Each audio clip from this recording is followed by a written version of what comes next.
Greetings, my beautiful lovelies. It's Emmy. How are you? It's great to see you, and welcome back to the United States. I am home from our little European tour, and it is great to be back. I think that's one of the best parts of traveling for myself, is coming home, sleeping in my own bed, doing chores. I know I must be getting old. I really enjoy doing chores. I miss doing my laundry and cooking my own meals. Maybe that's just the type of person I am, but it's really comforting to come back to those little habits, those routines. I think really ultimately is what we're talking about.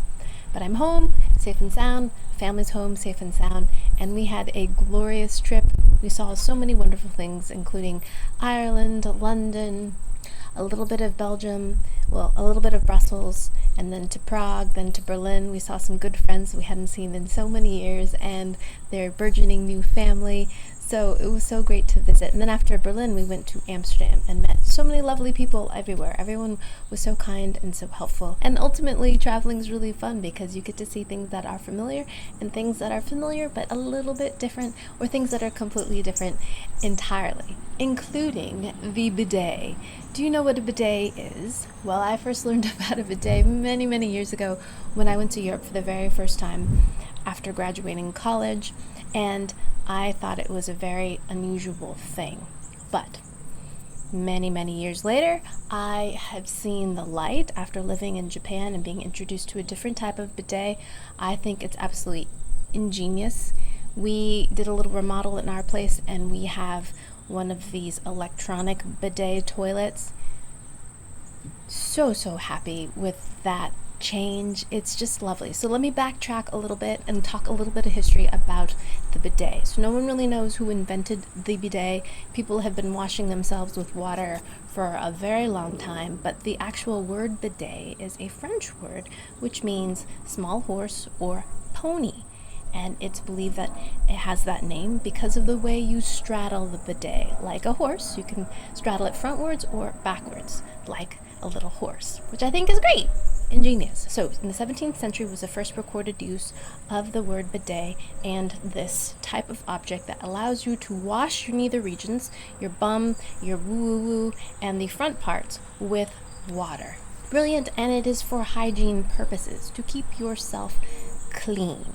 Brilliant, right? After you use the bathroom, drop a number 2, clean yourself. After you have sexual intercourse, clean yourself. Hygienic.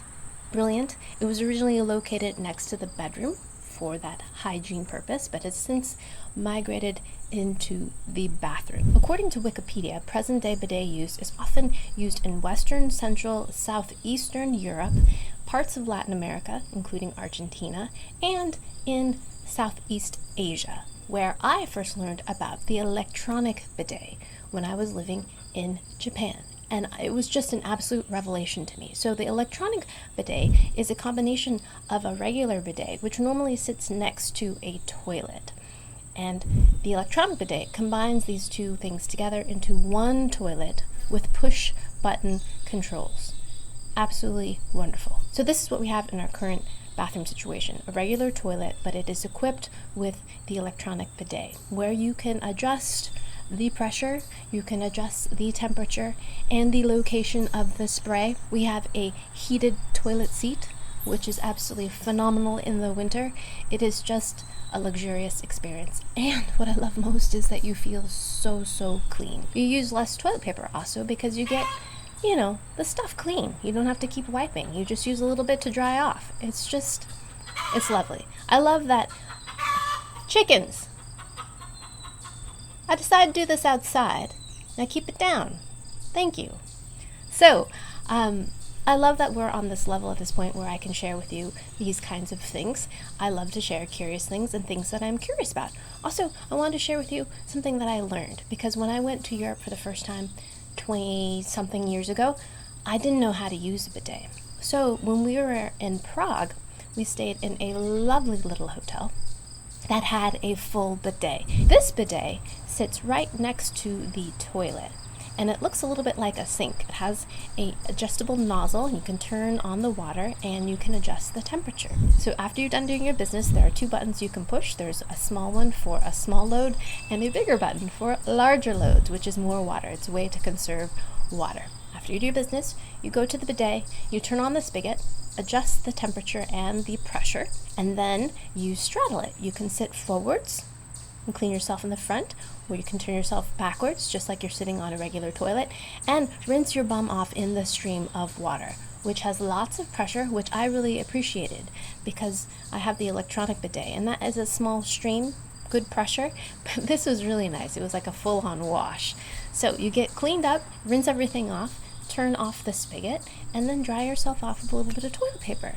And that's it. You're squeaky clean. You use less toilet paper, and you feel really refreshed and clean.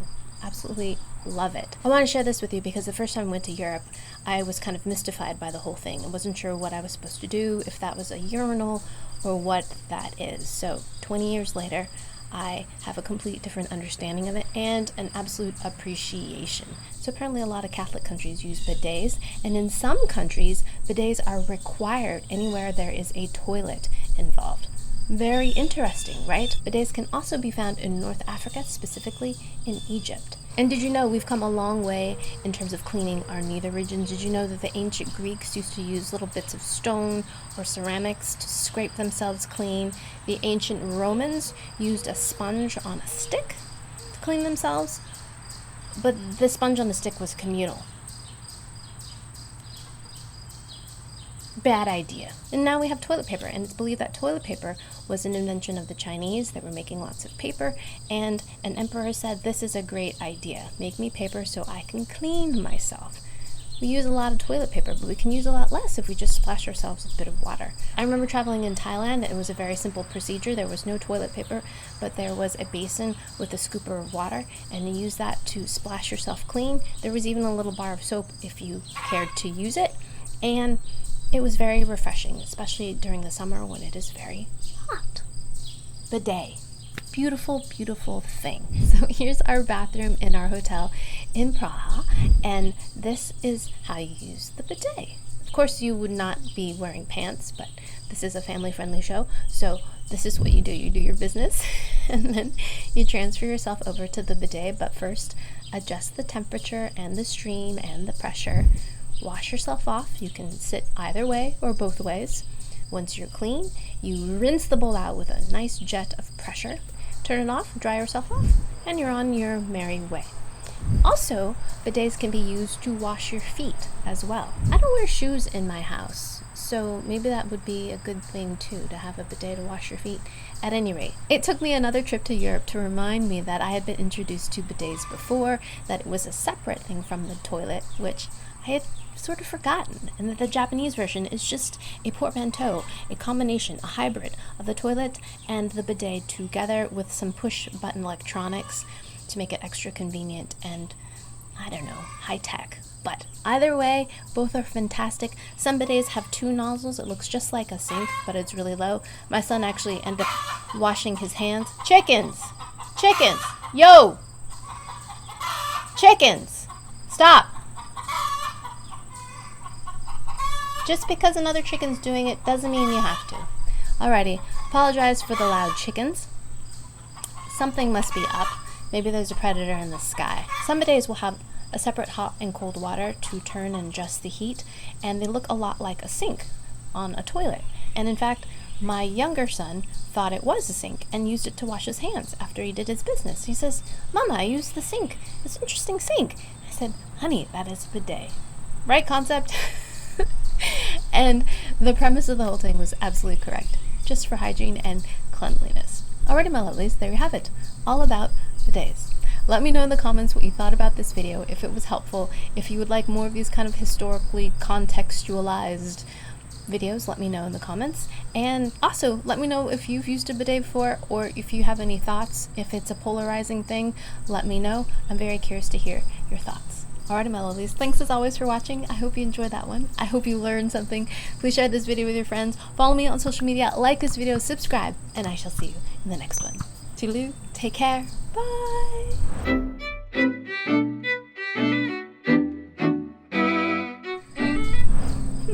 Chickens. I wonder what they were fussing about. Now they're nice and quiet. What's up?